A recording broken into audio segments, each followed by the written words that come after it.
Hello दोस्तों, स्वागत है आपका घटना चक्र जीके पर। आज हम लोग पढ़ेंगे अव्यय के बारे में। इससे पहले हम लोगों ने विकारी शब्द पढ़े थे, संज्ञा, सर्वनाम, क्रिया और विशेषण। और आज हम लोग अविकारी शब्द पढ़ेंगे जिसमें कि क्रिया विशेषण रहेगा, समुच्चय बोधक रहेंगे। इस तरीके से जितने भी अविकारी शब्द होते हैं इसमें हम लोग कवर करेंगे। तो चलिए जानते हैं क्या होते हैं अविकारी शब्द। प्रयोग के आधार पर हम लोगों ने जब शब्द पढ़े थे तो दो प्रकार के शब्द पढ़े थे, विकारी और अविकारी। विकारी शब्दों में क्रिया, संज्ञा, सर्वनाम और विशेषण, इन टॉपिक को हम लोग कवर कर चुके हैं। आज का टॉपिक है अविकारी शब्द। अविकारी में हम लोग पढ़ेंगे क्रिया विशेषण, संबंध बोधक, समुच्चय बोधक और विस्मयादि बोधक। इनके अलग अलग पार्ट भी हैं, जैसे क्रिया विशेषण के कुछ पार्ट हैं, संबंध बोधक के हैं। तो इन लोग इसको हम लोग अच्छे से बारीकी समझेंगे, क्योंकि कहीं कन्फ्यूज़न बाकी ना रह जाए एग्जाम्पल से, और इसको अच्छे समझेंगे। चलिए शुरू करते हैं। अविकारी शब्द। अभिकारी शब्द क्या होते हैं, इसकी डेफिनेशन पहले देखेंगे, परिभाषा क्या होती है। ऐसे शब्द जिनमें लिंग, वचन, कारक, पुरुष, मतलब इन सभी के आधार पर कोई विकार उत्पन्न नहीं होता है, उनको हम अविकारी शब्द या अव्यय कहते हैं। जैसे कि किंतु, परंतु, और, इसलिए, लेकिन, ताकि, ये सब अविकारी शब्द के अंतर्गत आते हैं, क्योंकि इसमें चाहे आप लिंग बदल लीजिए, वचन बदलिए, चाहे कारक, पुरुष, कुछ भी बदल लें, लेकिन इनमें कोई भी विकार उत्पन्न नहीं होता है। ये चार प्रकार के होते हैं: क्रिया विशेषण, संबंध बोधक, समुच्चय बोधक और विस्मयादि बोधक। क्रिया विशेषण के अंतर्गत हम लोग पढ़ेंगे चार: स्थानवाचक, कालवाचक, परिमाणवाचक और रीतवाचक। इसी तरीके से सबके कुछ ना कुछ पार्ट हैं। जैसे कि विस्मयादि बोधक के कई सारे पार्ट हैं, तो हम लोगों को बहुत सारे उसमें डीप नहीं जाना है, क्योंकि बस सिर्फ इतना जान लेंगे कि विस्मयादि बोधक क्या होता है और किस प्रकार के होते हैं। इस तरीके से हम लोग जानेंगे। चलिए शुरू करते हैं। सबसे पहले पढ़ेंगे हम लोग क्रिया विशेषण के बारे में, क्योंकि सबसे ज़्यादा अगर क्वेश्चन पूछे जाते हैं तो क्रिया विशेषण से ही पूछे जाते हैं। पहला अव्यय है हमारा क्रिया विशेषण। ऐसे शब्द जो क्रिया की विशेषता बताते हैं उन्हें हम क्रिया विशेषण कहते हैं। जैसे कि कहाँ, कब, कैसे, कुछ, आज, कितना, क्यों, ये सारे शब्द होंगे, ये क्रिया की विशेषता बताएंगे। अभी हम लोग जब विशेषण पढ़ रहे थे तो विशेषण में क्या था कि जो शब्द संज्ञा और सर्वनाम की विशेषता बताते हैं उन्हें हम विशेषण कहते हैं। लेकिन अगर क्रिया विशेषण की बात की जाए तो जो शब्द क्रिया की विशेषता बताते हैं उन्हें हम क्रिया विशेषण कहते हैं। इसके भी कुछ पार्ट होते हैं, जैसे कि अर्थ के आधार पर क्रिया क्रिया विशेषण चार प्रकार के होते हैं, और हम लोगों को मोस्टली यही पढ़ने भी हैं, क्योंकि अर्थ के आधार पर ही इनके जो चार भाग होते हैं वही पूछे जाते हैं। कौन कौन से होते हैं? नंबर एक पे आता है आपका स्थानवाचक क्रिया विशेषण। स्थानवाचक के अंतर्गत आएगा कि क्रिया की स्थिति या दिशा का बोध कराते हैं जो अव्यय, उन्हें हम क्रिया विशेषण अव्यय कहते हैं। सॉरी, स्थानवाचक क्रिया विशेषण अव्यय कहते हैं, जो हमें स्थान के बारे में बताते हैं। ठीक है, किसी भी वस्तु की स्थिति का बोध कराएं, उसकी दिशा का बोध कराएं, ऐसे अव्यय स्थानवाचक अव्यय कहलाते हैं। जैसे कि हम छत पर सोते हैं। कहाँ सोते हैं? छत पर सोते हैं। इनको एक पहचानने का तरीका होता है कि जितने भी स्थानवाचक आपके रहेंगे इसमें आपको सिर्फ एक शब्द लगाना है, कहाँ। अगर कहाँ लगाने से आपको आंसर मिल रहा है, समझ लीजिए वो शुद्ध बढ़िया अच्छा सा आंसर मिलना चाहिए कि कहाँ। कहाँ सोते हैं? छत पर सोते हैं। राम मुझसे बहुत दूर बैठा। कहाँ बैठा है? बहुत दूर बैठा है। तुम अंदर जाकर बैठो। कहाँ बैठो? अंदर जाकर बैठो। इस तरीके से कहाँ शब्द अगर लगा देते हैं तो हमें इसका उत्तर मिल जाता है। तो इस तरीके से हमारा सबसे नंबर पे पहले नंबर पे आता है स्थानवाचक क्रिया विशेषण। तो स्थानवाचक की हम लोगों ने अच्छे से एग्जाम्पल देखे। अब अगला देखेंगे। दूसरे नंबर पर आता है कालवाचक क्रिया विशेषण। क्रिया के होने के समय का बोध जो कराते हैं, मतलब कि क्रिया किस समय हो रही है, समय का बोध कराने वाले जो अव्यय होते हैं वो कालवाचक के अंतर्गत आएंगे। जैसे कि नैतिक कल मेरे घर आया था। नैतिक कल मेरे घर आया था। कब आया था? कल आया था। जैसे कि हम लोगों ने स्थानवाचक में लगाया था कहाँ। कहाँ लगाने समय उत्तर मिलता है, उसी प्रकार हम लोग जब कालवाचक पढ़ते हैं तो कालवाचक में सिर्फ एक शब्द हम लोगों को याद रखना है, कब। बस इतना याद रखेंगे, कब। कब लगाने से हमें बिल्कुल सटीक एकदम अच्छा आंसर मिलेगा। समझ लीजिए वो आपका कालवाचक क्रिया विशेषण है। जैसे कि नैतिक कल मेरे घर आया था। कब आया था? कल आया था। मैंने दोपहर में खाना खाया था। कब? दोपहर में। अगर हम लोग कहाँ लगा देंगे तो उत्तर नहीं मिलेगा। कहाँ खाना खाया था नहीं मिल रहा है। कब खाया था? दोपहर में खाया था। शायद परसों बरसात होगी। कब बरसात होगी? परसों बरसात होगी। हमें एक सटीक उत्तर मिलता है कि जो हम कोई एक अव्यय लगाते हैं वहाँ पर सबका एक सटीक अव्यय होता है, जैसे कि स्थानवाचक का कहाँ और कालवाचक का कब, याद रखेंगे। तीसरे नंबर पे आपका आता है परिमाणवाचक क्रिया विशेषण। तो ऐसे शब्द जिनमें हमें क्रिया के परिमाण, संख्या या मात्रा का बोध हो। ऐसे शब्द जिनमें क्रिया के परिमाण, संख्या या मात्रा का बोध हो परिमाणवाचक क्रिया विशेषण कहलाते हैं। जैसे कि तुम थोड़ा अधिक खाया करो, वह ज्यादा पढ़ता है, तुमने पर्याप्त नींद नहीं ली। अब जैसे कि हम लोगों ने पढ़ा पहले स्थानवाचक, स्थानवाचक हम लोग लगाते हैं कहाँ, हमें उत्तर मिलता है। फिर आता है कालवाचक, कालवाचक में हम लोगों को उत्तर पाने के लिए लगाना होता है कब। और जब परिमाणवाचक आता है तो यहाँ लगाना होता है कितना। जैसे कि तुम थोड़ा अधिक खाया करो, कितना, थोड़ा अधिक। इस तरीके से हम लोग उत्तर पाने के लिए लगाएंगे कितना, हमें एक सटीक उत्तर मिलेगा। समझ लीजिए आपका परिमाणवाचक क्रिया विशेषण है। ठीक है, अगला देखते हैं। अगला और आखिरी जो क्रिया विशेषण के अंतर्गत भेद होता है वो होता है रीतिवाचक क्रिया विशेषण। ऐसे शब्द जो किसी क्रिया के होने के तरीके का बोध कराते हैं। पहले नंबर पे आपका आता है स्थान, क्रिया कहाँ पे हो रही, किस स्थान पे हो रही है, उस स्थान का बोध कराते हैं। दूसरे पे आपका आता है काल, क्रिया कब हो रही है, कब होने का वो बोध कराते हैं, समय का बोध कराते हैं। फिर आता है परिमाण, तो क्रिया की मात्रा का बोध कराते हैं। फिर आखिरी में आता है आपका रीतिवाचक, क्रिया कैसे हो रही है, कैसे हो रही है। यहाँ पर हम लोगों को लगाना है शब्द उत्तर पाने के लिए कैसे। जैसे कि इसका एग्जाम्पल देखेंगे, वह जल्दी जल्दी खाता है, कैसे खाता है, जल्दी जल्दी। अमन धीरे चलता है, कैसे, धीरे। तो हमें एक सटीक उत्तर पाने के लिए रीतवाचक में लगाना होगा कैसे। बस एक शब्द हम लोग याद रखेंगे, उसी से हम लोगों का पूरा कवर हो जाएगा। रीति क्या याद रखना हम लोगों को, कैसे। बस ये शब्द पकड़ लो और जो भी एग्जाम्पल दिया है उसमें से पूछ लो। जैसे कि एक दिया है, नैतिक ध्यानपूर्वक पढ़ाई करता है। नैतिक कैसे पढ़ता है, ध्यानपूर्वक पढ़ता है। इस तरीके से हमारा रीतवाचक क्रिया विशेषण खत्म होता है। एक बार फिर से देख लेंगे जल्दी से। क्रिया विशेषण, ऐसे शब्द जो क्रिया की विशेषता बताएं, क्रिया क्रिया विशेषण कहलाते हैं। इनके चार पार्ट होते हैं। कौन कौन से? सबसे पहले आता है स्थानवाचक, क्रिया की स्थिति या दिशा का बोध कराने वाले स्थानवाचक कहलाते हैं। स्थानवाचक में हमें क्या लगाना था, कहाँ। राम मुझसे दूर बैठा है, कहाँ बैठा है, दूर बैठा है, इस तरीके से। अगला आता है कालवाचक, क्रिया के होने के समय का बोध कराते हैं तो वो कालवाचक कहलाते हैं, यानी कि समय। यहाँ पर मोस्ट रहता है समय आपका। परिमाण में क्रिया की मात्रा, हमें क्रिया के परिमाण, संख्या या मात्रा का बोध होता है, परिमाणवाचक कहलाते हैं। अंतिम आपका आता है रीतिवाचक क्रिया विशेषण। ऐसे क्रिया विशेषण जो क्रिया के होने की, कैसे क्रिया हो रही है, क्रिया की विधि या तरीके का बोध कराते हैं, वो हमारे रीतवाचक क्रिया विशेषण कहलाते हैं। फिर अगले नंबर पे आपका आता है संबंध बोधक अव्यय। संबंध बोधक की हम लोग परिभाषा देखेंगे, जिस अव्यय से दो पदों के बीच परस्पर संबंध का बोध होता है। ऐसे अव्यय जो पदों के बीच परस्पर संबंध को दर्शाते हैं, संबंध का बोध कराते हैं, वो हमारे संबंध बोधक अव्यय कहलाते हैं। जैसे दूसरी भाषा में इसको कह सकते हैं, जो जो शब्द किसी संज्ञा या सर्वनाम के बाद आकर उस संज्ञा का संबंध वाक्य के दूसरे शब्द से दिखाता है, उसे हम संबंध बोधक अव्यय कहते हैं। उदाहरण से देखेंगे, उनके बिना आपका कोई अस्तित्व नहीं। उनके बिना आपका कोई अस्तित्व नहीं, किसके, उनके बिना। ये जो इसमें एक कीवर्ड याद रखेंगे हम लोग, कीवर्ड से ही हम लोग पूरा क्लियर कर लेंगे। इसमें एक शब्द आएगा के, याद रखेंगे। के शब्द जहां भी आपको दिखाई देता है समझ जाएंगे आप लोग एक संबंध बोधक अव्यय की बात हो रही है। मोर छत के ऊपर नाच रहा है, किसके ऊपर, छत के ऊपर नाच रहा है। मोहन राम के बाद आया, के शब्द याद रखेंगे, इसका कीवर्ड रहेगा के। इसमें और भी तरह के अव्यय होते हैं, जैसे कि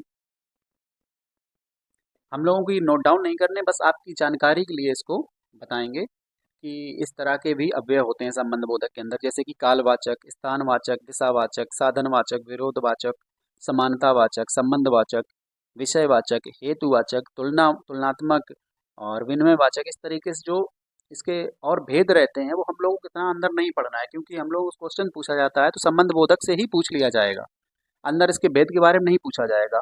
और कोई भी हो, इसके कोई भी भेद हो, दिशावाचक हो, स्थान हो, विरोध हो, समानता हो, किसी भी, बस एक कीवर्ड याद रखना है, उसी से आपका सारा सॉल्व हो जाएगा। एक के, बस एक ये शब्द हम लोग याद रखेंगे। जैसे कि इससे प्रश्न कैसे पूछा जाता है, कैसे शब्द आते हैं ये जानेंगे। जैसे कि के पश्चात, के बाद, के पहले, के पूर्व, के उपरांत, के बाहर, के भीतर, के अंदर, के ऊपर, इस तरीके से के शब्द इसमें जरूर आएगा। जैसे कि के विपरीत, के खिलाफ, जो ये शब्द आएंगे उसमें आपको के लगा अवश्य मिलेगा। तो इससे हम लोग पहचान लेंगे कि ये संबंध बोधक अव्यय की बात हो रही है। अगला है आपका समुच्चय बोधक। समुच्चय बोधक ऐसे शब्द होते हैं जिसको जैसे अंग्रेजी में हम लोगों ने पढ़ा होगा कि कंजक्शन, जो कंजक्शन होते हैं उसमें, ये भी सेम हिंदी में भी इनको समुच्चय बोधक उनको कहा जाता है। जैसे कि ये दो शब्दों को भी जोड़ने का कार्य करते हैं, दो उपवाक्यों को भी जोड़ेंगे, दो वाक्यों को या दो वाक्यांशों को ये जोड़ने का जो कार्य करते हैं उन्हें हम समुच्चय बोधक अव्यय कहते हैं। इनके भी दो भेद होते हैं, समानाधिकरण अव्यय और व्यधिकरण अव्यय। समानाधिकरण अव्यय के अंतर्गत आता है कि जो अव्यय समान वाक्यों को या मुख्य वाक्यों को जोड़ने का कार्य करते हैं उन्हें समानाधिकरण अव्यय कहा जाता है। और जो व्यधिकरण अव्यय होता है उसमें क्या होता है कि एक मुख्य वाक्य होगा और आपका दूसरा आश्रित वाक्य रहेगा। तो इस तरीके से जो कंजक्शन लगेंगे या समुच्चय लगेंगे वो आपके व्यधिकरण समुच्चय बोधक के अंतर्गत आएंगे। तो पहले हम लोग देख लेंगे कि समानाधिकरण क्या होता है, इसके अंतर्गत कौन कौन से अव्यय आपके आते हैं।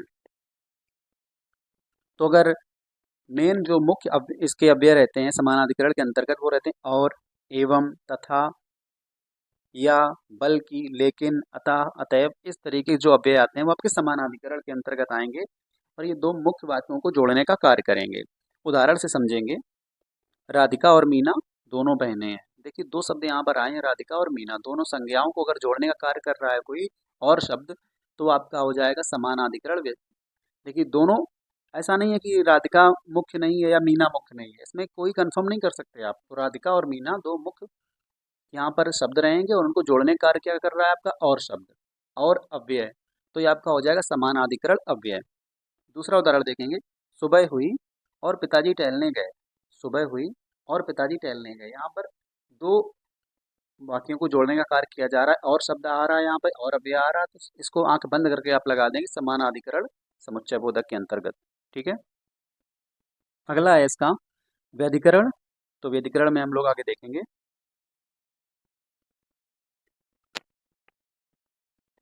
और, व, एवं, तथा, इस तरीके के शब्द आपको समानाधिकरण में मिल जाएंगे। व्यधिकरण में देखेंगे इसके अंतर्गत मुख्य वाक्य एक रहेगा और दूसरा आपका आश्रित वाक्य रहेगा। जो एक वाक्य रहेगा वो दूसरे पे आश्रित होगा, इतना आपको कन्फर्म है। ठीक है। तो इसके एग्जाम्पल देखेंगे हम लोग। बेशक उसने पैसा कमाया परंतु रहा तो कंजूस ही। देखिए एक की डिपेंडेंसी दूसरे पे दिखाई गई, पैसा कमाने की डिपेंडेंसी दिखाई गई कंजूसी से। पैसा कमाया लेकिन रहा तो कंजूस ही, लेकिन, रहा तो करन, परंतु, किंतु, इस तरह के शब्द लग जाएंगे तो आपके इस आ जाएंगे इस व्यधिकरण समुच्चय बोधक के अंतर्गत। क्योंकि, ताकि, तथापि, परंतु, किंतु, ये जितने भी शब्द रहेंगे आपके रहेंगे व्यधिकरण समुच्चय बोधक के अंतर्गत। देखें दूसरा उदाहरण देखेंगे समझेंगे। बच्चों को अच्छी पढ़ाई करना चाहिए ताकि अपने माँ बाप का सहारा बन सकें। बच्चों को अच्छी पढ़ाई करनी चाहिए ताकि अपने माँ बाप का सहारा बन सकें। क्यों अच्छी पढ़ाई करनी चाहिए? ताकि सहारा बन सकें। तो एक वाक्य की दूसरे पर डिपेंडेंसी आश्रित है तो उसको हम कहते हैं समुच्चय बोधक व्यधिकरण के अंतर्गत। ठीक है। अगला है हम लोगों का विस्मयादि बोधक अव्यय। ये आखिरी है विस्मयादि बोधक। इसके अंतर्गत विस्मयादि को हर हर कोई जानता होगा कि विस्मय क्या होता है। हे, अरे, ओ, इस तरीके शब्द आपको मिलेंगे। और विस्मयादि बोधक सिर्फ एक ही नहीं होता, हे, अरे, बस यही हो गया। विस्मयादि बोधक के भी कई भेद होते हैं जो हम लोगों को बहुत ज़्यादा भेद नहीं पढ़ने हैं, बस हाँ लेकिन जान लेना है कि विस्मयादि बोधक इस तरीके से भी पूछा जा सकता है। ठीक है।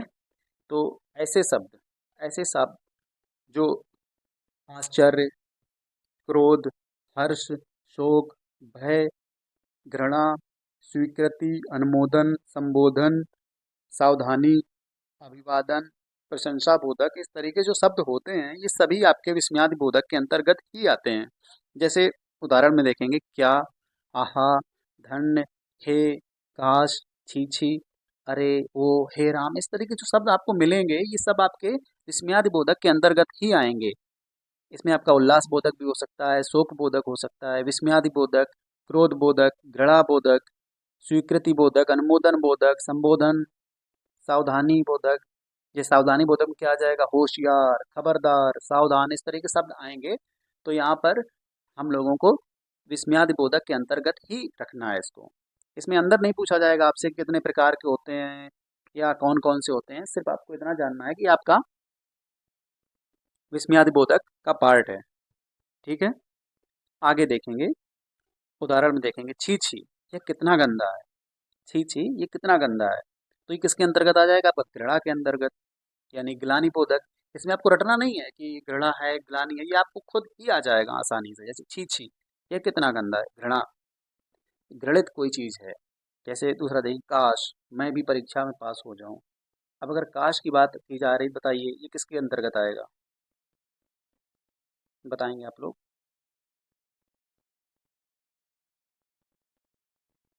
इस तरीके से शब्द आपको जो देखने को मिलेंगे ये सभी आपके विस्मयादि बोधक के अंतर्गत है। काश हो गया, शाबाश, जैसे एक शब्द दिया जाता है शाबाश, तुमसे मुझे यही उम्मीद थी।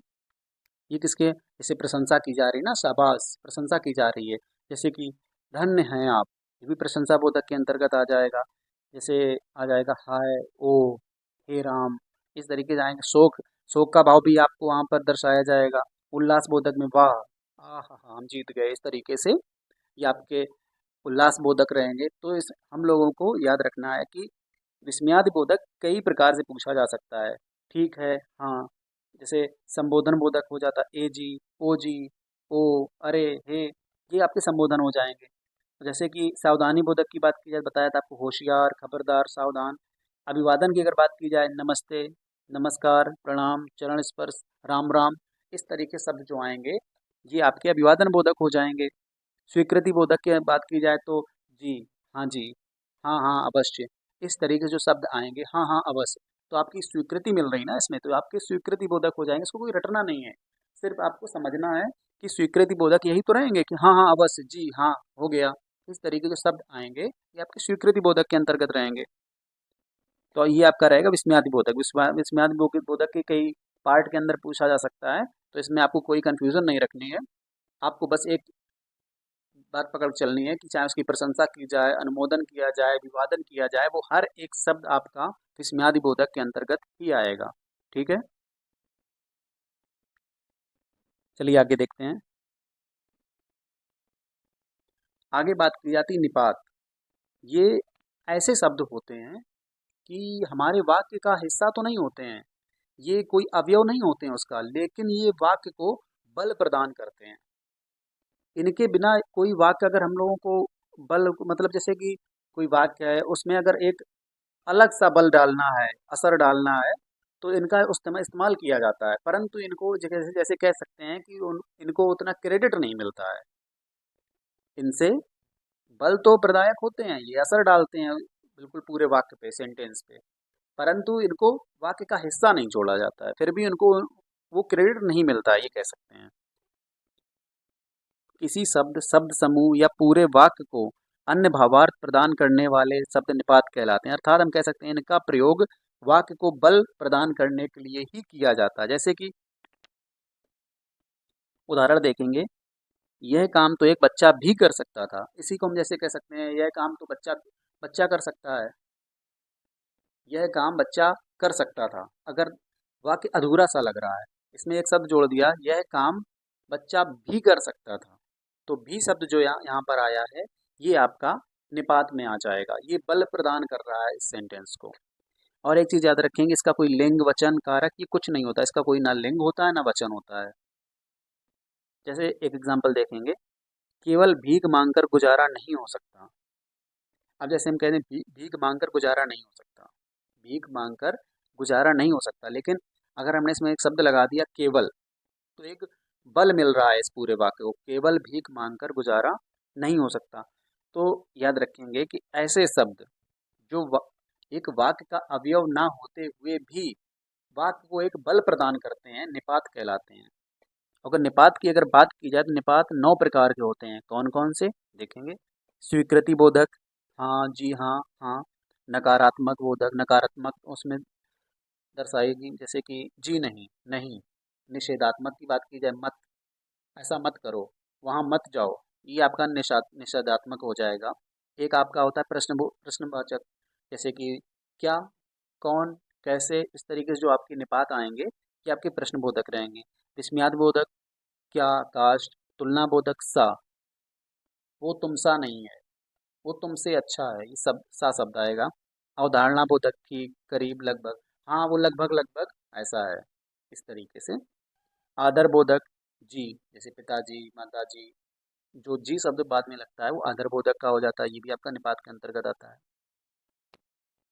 फिर आपका होता है आदर बोधक, ये। फिर आता है आपका बल प्रदायक, जैसे कि जो मेन इसका होता है वो बल प्रदायक ही होते हैं। कौन कौन? तो, ही, भी, तक, सिर्फ, केवल। निपात का जो मुख्य कार्य होता है वो वाक्य को बल प्रदान करना ही होता है। ठीक है, इस तरीके से हम लोगों ने निपात कंप्लीट किए। आगे देखेंगे।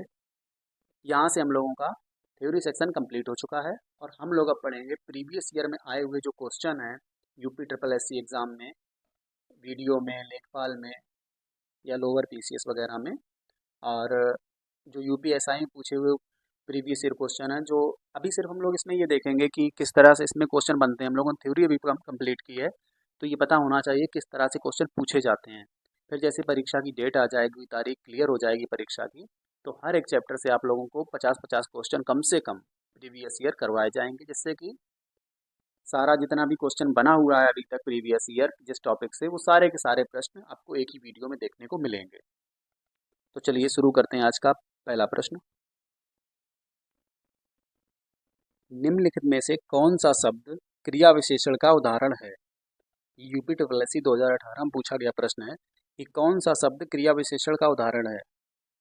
तो देखेंगे यहाँ पर हम लोग ऑप्शन से इसको समझेंगे।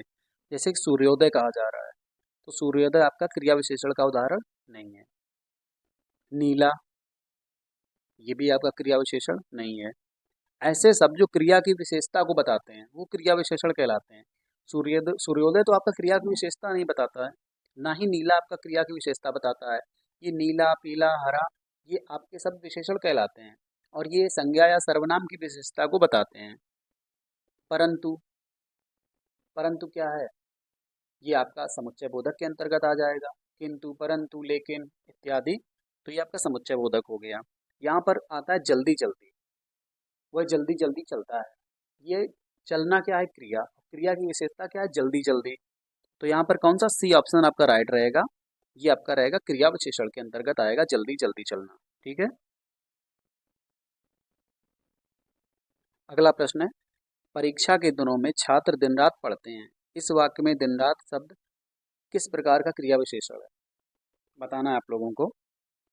और ये जो आपके हिंदी सीरीज की वीडियो चल रहे हैं, ये आपके सभी जितने भी आगे एग्जाम लगे हुए हैं यूपी ट्रिपल एससी के, जिसमें हिंदी पूछी जाती है, या फिर यूपीएसआई, सबके लिए बहुत ही इंपॉर्टेंट होने वाला है, क्योंकि इसमें थ्योरी सेक्शन और प्रीवियस ईयर क्वेश्चन दोनों को इंक्लूड किया गया है। और थ्योरी भी आपकी ऐसे इंक्लूड की गई है कि आपके 15 से 20 मिनट में, पहले आपको 20 मिनट में आपको थ्योरी कंप्लीट करा दी जाए और आखिर के 15 मिनट में आपको सारे क्वेश्चन।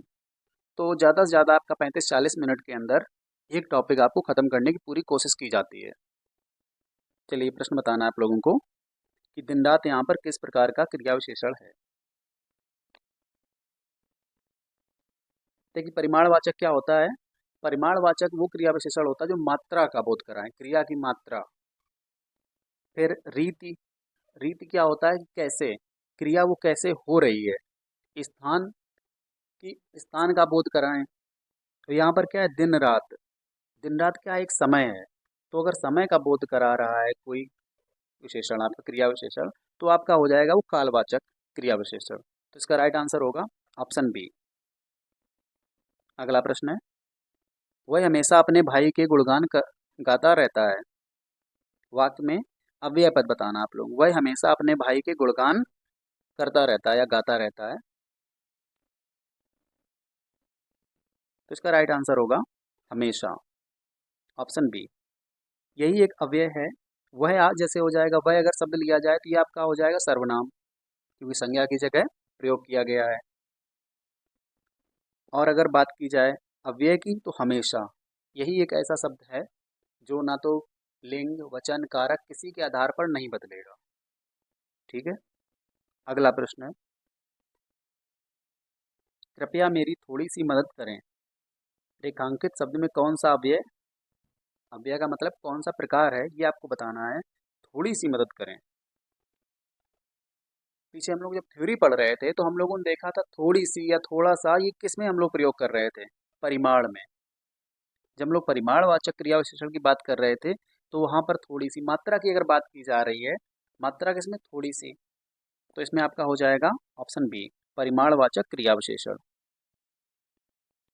अगला प्रश्न है, दो शब्दों, वाक्यांशों, वाक्यों को परस्पर मिलाने वाले अव्यय को क्या कहते हैं? जो दो शब्दों को मिलाए, दो वाक्यांशों को या दो वाक्यों को मिलाए, उनको जोड़ने का कार्य करे, उसको हम क्या कहते हैं?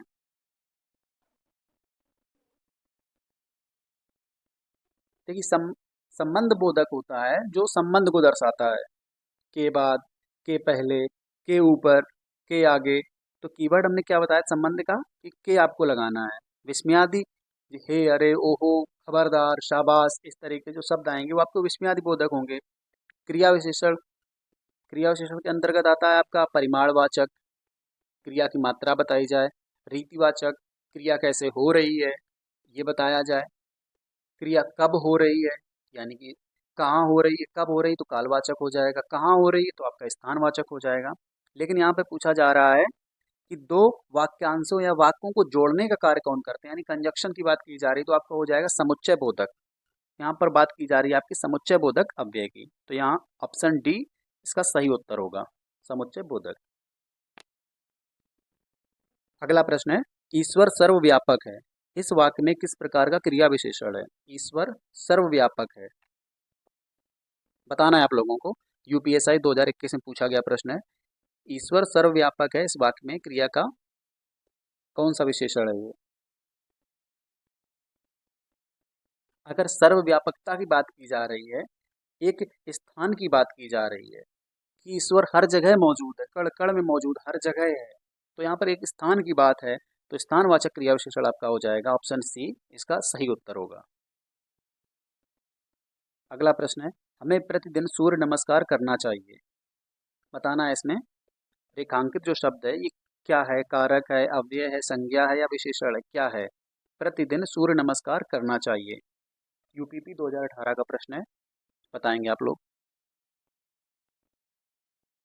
तो प्रतिदिन ऐसे शब्द जो पुरुष के आधार पर या वचन, लिंग, अव्य कारक इनके आधार पर नहीं बदलते, उन्हें हम अव्यय कहते हैं। अच्छा बताइए, प्रतिदिन, जैसे हमने कह दिया ममता प्रतिदिन स्कूल जाती है, जैसे यहाँ पर हमारी संज्ञा की क्या थी? स्त्रीलिंग। अगर हमने पुल्लिंग कर दिया कि राम प्रतिदिन स्कूल जाता है, तो राम के साथ भी हम प्रतिदिन ही लगाएंगे, उसका परिवर्तन नहीं होगा।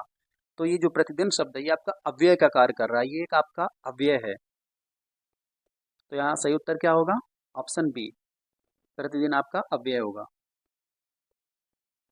अगला प्रश्न है,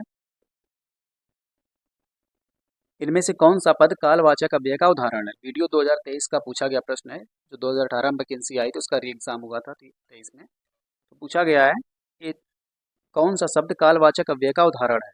काल बताना है आपको, यानी कि समय का बोध कराए ऐसा शब्द, ऐसा अव्यय बताना आपको। इधर उधर, तब, दूर, यहाँ। तब, दूर, यहाँ, इधर उधर, बताएंगे आप लोग। तो यहाँ पर बात की जा रही है कालवाचक की, तो कालवाचक के लिए हम लोग क्या इस्तेमाल करते थे? कब। हमको कीवर्ड क्या पकड़ना था? कब। अगर कब लगाने से हमें सही उत्तर मिल रहा है तो आपका कालवाचक के अंतर्गत आएगा। जैसे हमने कह दिया राम तब वहां गया था, हमने पूछा कब, यानी कब से हमें क्या उत्तर मिला? कि तब गया था, तो हमें सही उत्तर कब मिला? तब। इसका राइट आंसर क्या हो जाएगा आपका? ऑप्शन बी, यानी कि तब, ये आपका कालवाचक अव्यय का उदाहरण है। वीडियो 2023 का प्रश्न है ये। अगला प्रश्न है, इनमें से संबंध सूचक अव्यय उदाहरण कौन सा है? संबंध सूचक अव्यय का उदाहरण बताना है, यूपीएसआई 2021 का प्रश्न है ये। उसने परिश्रम किया इसलिए वह सफल हुआ। उसने परिश्रम किया इसलिए वह सफल हुआ। मैं घर जा रहा हूँ ताकि वहाँ आराम कर सकूँ। धन के बिना किसी का काम नहीं चलता। के बिना, देखिए हमने बताया था ना आपको कि के शब्द संबंध सूचक में क्या आपको कीवर्ड पकड़ना था, के। जहां पर आपको के शब्द मिल जाए समझ जाइए आपका संबंध सूचक अव्यय की बात कर रहा है। तो इसका राइट आंसर क्या हो जाएगा? ऑप्शन सी, धन के बिना किसी का काम नहीं चलता। अगला प्रश्न है, वह मेहनत करता है क्योंकि उसे परीक्षा में उत्तीर्ण होना है। किस प्रकार का अव्यय है? 2000, ये सॉरी, इसमें टाइपिंग में मिस्टेक हुई है। इसमें 2021 2023 लिखना था। यूपीडब्ल्यूएससी वीडियो 2023 का पूछा गया प्रश्न है ये आपका, गलती से मिस्टेक हुआ है इसमें। तो बताना आप लोगों को, वह मेहनत करता है क्योंकि उसे परीक्षा में उत्तीर्ण होना है। क्योंकि उसे, अब देखिए, क्योंकि, किंतु, परंतु, इस तरीके शब्द आते हैं तो क्या होते हैं बताना है आप लोगों को। जब दो वाक्यों को जोड़ने का कोई शब्द काम करता है, कोई अव्यय काम करता है, तो आपका क्या हो जाता है? वो समुच्चय बोधक। के शब्द बीच में आ जाता है, आपका संबंध बोधक हो जाता है। मात्रा का बोध करा देगा तो प्रमाण बोधक हो जाता है। ठीक है, तो यहाँ पर आपका राइट आंसर क्या होगा? समुच्चय बोधक। क्योंकि यहाँ पर दो वाक्यांशों या वाक्यों या आश्रित वाक्यों को जोड़ने का कार्य जो करते हैं उन्हें हम क्या कहते हैं? समुच्चय बोधक। वह मेहनत करता है क्योंकि उसे परीक्षा में उत्तीर्ण होना है। क्योंकि दो शब्दों को जोड़ रहा है ना ये वर्ड आपका, क्योंकि। तो सही उत्तर क्या होगा इसका? ऑप्शन ए, समुच्चय बोधक। अगला प्रश्न है, अरे, हाय, ओ इत्यादि इसमें किस प्रकार का अव्यय? बड़ा सरल प्रश्न है ये आपका, यूपीएससी 2021 में पूछा गया प्रश्न है। आप तुरंत इसको कर पाएंगे उम्मीद है। अरे, हाय, ओ इत्यादि में किस प्रकार का? प्रशंसा बोधक, यहाँ पर प्रशंसा हो रही है, हर्ष बोधक, शोक बोधक, आश्चर्य बोधक, क्या है ये? अरे, हाय, ओ, ये क्या है? हाय, जैसे कोई रोता है, चीत्कार करता है तो यही बोलता है ना, हाय ओ। तो ये आपका शोक बोधक के अंतर्गत आ जाएगा। Option C is the right answer. अगला प्रश्न है, अव्यय या विकारी शब्द कितने प्रकार के होते हैं? बताना है आप लोगों को, अव्यय कितने प्रकार के होते हैं। जैसे कि विकारी हम लोग पढ़ रहे थे, विकारी चार प्रकार के थे, संज्ञा, सर्वनाम और विशेषण, क्रिया। ये आपके चार विकारी थे। तो अविकारी कितने प्रकार के होते हैं? अविकारी भी आपके चार प्रकार के ही होते हैं। कौन कौन से? अगर अविकारी की बात की जाए तो कौन कौन से होते हैं आपके? आपका क्रिया विशेषण होता है, संबंध बोधक होता है, समुच्चय बोधक और विस्मयादि बोधक। ये आपके चार प्रकार के अविकारी शब्द होते हैं। क्रिया विशेषण में क्रिया की विशेषता बताते हैं। संबंध में कीवर्ड आपको पकड़ना है के बिना, के ऊपर, के नीचे, के बाएं, के दाएं, ये आपके संबंध हो जाएंगे। समुच्चय में जब दो वाक्यों या वाक्यांशों को जोड़ने का कार्य करते हैं तो आपके समुच्चय बोधक हो जाते हैं। समुच्चय बोधक के दो भेद होते हैं, समानाधिकरण और व्यधिकरण। समानाधिकरण में क्या होता है कि आपके समान वाक्यों को जोड़ा जाता है, और व्यधिकरण में क्या होता है? एक वाक्य आश्रित रहेगा। विस्मयादि में हे, अरे, ओ, इस तरीके से आते हैं। विस्मयादि बोधक क्रिया विशेष उसमें अव्यय के अंतर्गत आते हैं आपके। तो अव्यय क्या है? यहाँ पे कितने भेद हैं? अव्यय के चार भेद, क्रिया विशेषण, संबंध बोधक, समुच्चय बोधक और विस्मयादि बोधक। अगला प्रश्न है, यह काम उसने ही किया होगा। इस वाक्य में ही क्या है? यह काम उसने ही किया होगा, यहाँ पर पूछ रहा है, जो ही शब्द आया है ये क्या है? कालवाचक क्रिया विशेषण है, निपात है, समुच्चय बोधक है, संबंध बोधक है। तो हमने जब थ्योरी हम लोग पढ़ रहे थे तो बताया था आप लोगों को कि जो शब्द वाक्य का अवयव ना होकर भी वाक्य को बल प्रदान करते हैं उन्हें हम निपात कहते हैं। कितने? 9 प्रकार के होते हैं ये, बताया था आप लोगों को। निपात कितने प्रकार के होते हैं? 9 प्रकार के।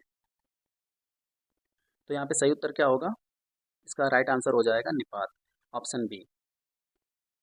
यह काम उसने ही किया होगा, ही शब्द आपका आएगा निपात के अंतर्गत। ठीक है, तो अगला प्रश्न है आपका, देखेंगे 14वां प्रश्न। शिक्षा मनुष्य को ऊपर उठाती है। यहाँ पे जो खाली स्थान है बताना है यहाँ पे क्या एक वाक्य जो सुटेबल यहाँ बैठेगा, उचित वाक्य होगा, सॉरी शब्द होगा, क्या होगा? यूपीडब्ल्यूएससी वीडियो 2018 का प्रश्न है आपका। शिक्षा मनुष्य को ऊपर उठाती है। अभी जो हाल ही में 2023 में इसका री एग्ज़ाम हुआ है, जो पहले एग्ज़ाम हुआ 2018 में, उसमें पूछा गया प्रश्न है ये, तो बताएंगे। 14 नंबर प्रश्न है, तो इसका राइट आंसर होगा मात्र, यानी कि ऑप्शन ए। क्योंकि शिक्षा अगर सहारा यहाँ लगते रखते हैं तो कोई सेंटेंस, कोई वाक्य नहीं बन रहा है, ना तो लगा के भी नहीं बन रहा है और ना ही का। तो यहाँ पे शिक्षा मात्र मनुष्य को ऊपर उठाती है। अगर मात्र की बात की जाए, क्या है आपका निपात ही तो है। तो की बात कर रही है, ये भी आपका निपात है। अगला प्रश्न है आपका, मजदूर मालिक के यहाँ रहता है, उपयुक्त वाक्य में रेखांकित पद क्या है। यूपीएसआई 2017 का प्रश्न है ये आपका। ये आप आज की वीडियो का अंतिम प्रश्न है, बताएंगे आप लोग। संबंध सूचक अव्यय है, स्थानवाचक है, परिमाणवाचक है, समुच्चय बोधक है, क्या है। संबंध होता है के शब्द आपका,